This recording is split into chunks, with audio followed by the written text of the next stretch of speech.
Hello everyone, আসসালামু আলাইকুম। সবাই কেমন আছেন? আশা করি সবাই ভালো আছেন।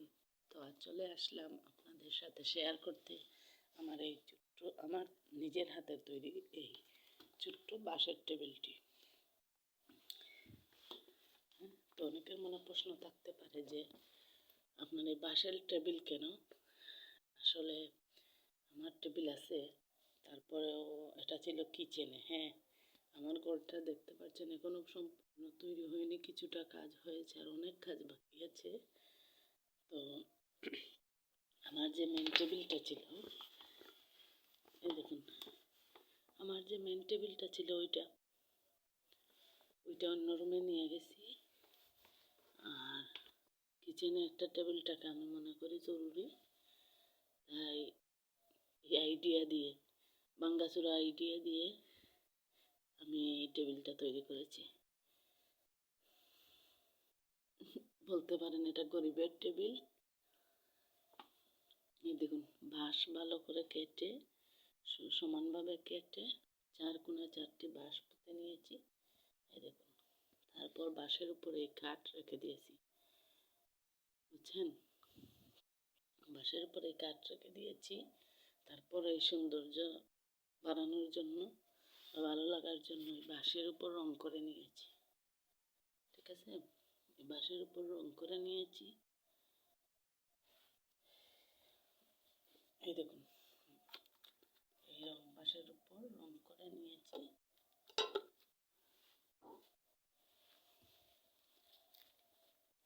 দেখতে পাচ্ছেন? আসলে কি বলবো, কিচেনে একটা টেবিল থাকা জরুরি, কারণ যে কোনো সময় মনে করেন বাসনপত্র রাখা বা একজনের খাওয়া, এরকম কিছু কোনো কিছু তৈরি করতে, যতই অন্য কিছু থাকুক, আমার মনে হয় টেবিলটা থাকা জরুরি। তাই আমি একটা টেবিলের ব্যবস্থা করেছি, নিজ আইডিয়ায়, নিজে পরিশ্রম করে। এতে লজ্জার কিছু নেই। আমার মনে হয় এটা আমার প্রয়োজনে আমি করেছি, এটা আমারই চোখের সৌন্দর্য। যাই হোক, তো আপনাদেরকে দেখিয়ে দিলাম আমার এই বাঁশের টেবিলটি কেমন হয়েছে, সবাই কমেন্ট করে জানাবেন। আমার এই পাকঘরটা নতুন নতুন মানে এখনো করা হয়নি। এই যে দেখুন, পাকঘরটা একদম নতুন, এখনো সব কাজ হয়নি, অনেক কাজ, বেশিরভাগ কাজই বাকি রয়ে গেছে। তো আল্লাহ তাআলা যখন তৌফিক দিবেন তখন করব। এই যে দেখুন, এখানে বেসিনের ব্যবস্থা করা হয়েছে। বেসিনটা এখনো লাগানো হয়নি, মোটরের সব কাজই বাকি রয়েছে। হ্যাঁ, মোটরের সব কাজ বাকি আছে, শুধু বাথরুমে মোটরের কাজ হয়েছে। বাথরুমটা ছিল পুরনো, ওই পুরনো বাথরুম হিসাবে ওইখানে মোটর আছে। আর কিচেনে মোটরের কোনো ব্যবস্থা করা হয়নি, কাছে টিউবওয়েল আছে। তো যাই হোক, কষ্ট করে চলতেছি। আল্লাহ যদি তৌফিক দান করেন তো চেষ্টা করব মোটর লাগানোর বা বাকি কাজগুলো ধীরে ধীরে করার। এই যে দেখুন, আমার মাটির চুলা। আসলে যখন ভিডিও ফুটেজগুলো নিয়েছি তখন আমি আসলে সবসময় বলতে গেলে আমি যখন থেকে বিয়ের আগ থেকেই রান্না বান্নার পর আমি চুলাটা এভাবে লেপে দিই। হ্যাঁ, যাতে মাটির চুলা তো কালো হয়ে যায়, এভাবে লেপে দিই। তো বরাবরের মতো এখানেও এসে লেপি, বিয়ের পরও লেপি আমার এই চুলাগুলা। রান্নার পর 3 থেকে 4 দিন পর পর আমি একবার লেপি। তো বরাবরের মতো এবারও লেপা হয়েছে, আর ভিডিও ফুটেজটাও নিয়ে নিলাম।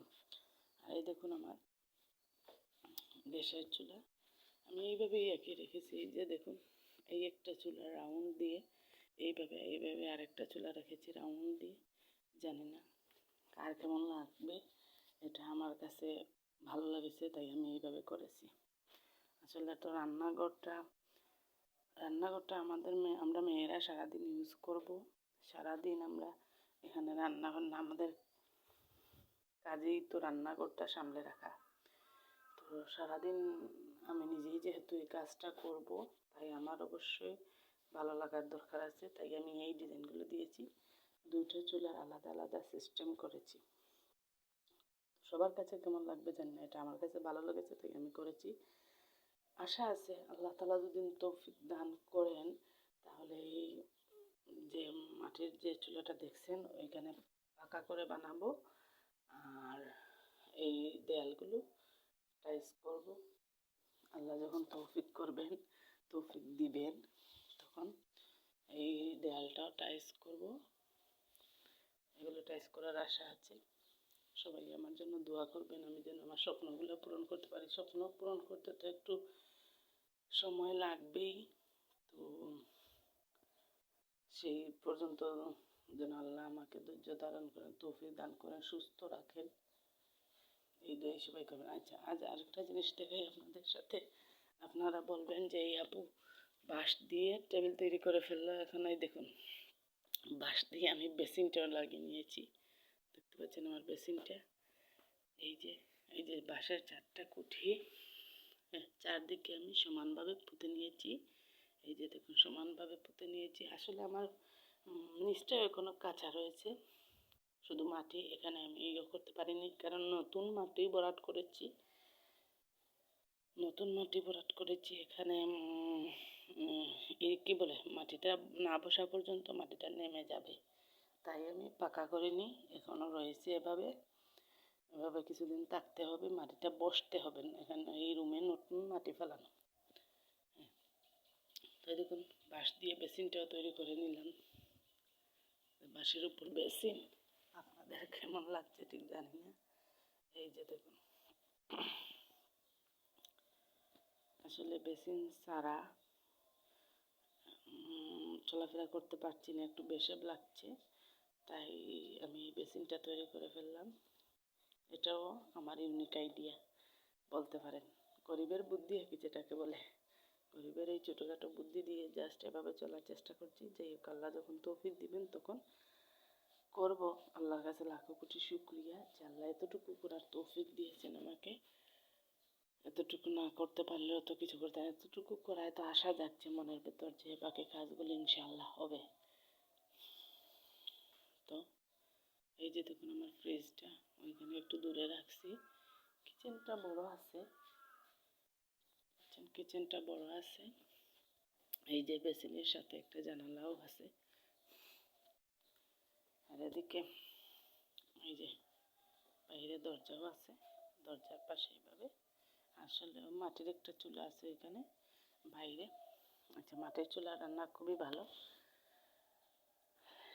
খুবই মজা হয়, বাট মানে চুলা রান্না, মাটির চুলা রান্না। তো সবার সাথে শেয়ার করে নিলাম আমার আজকের এই পাকঘরের বা এই বাঁশের টেবিলের রহস্য বা বাঁশের টেবিলটা। তো সবাই আমার জন্য দোয়া করবেন, ভালো থাকবেন সবাই। সবার জন্য রইল শুভকামনা। আল্লাহ হাফিজ।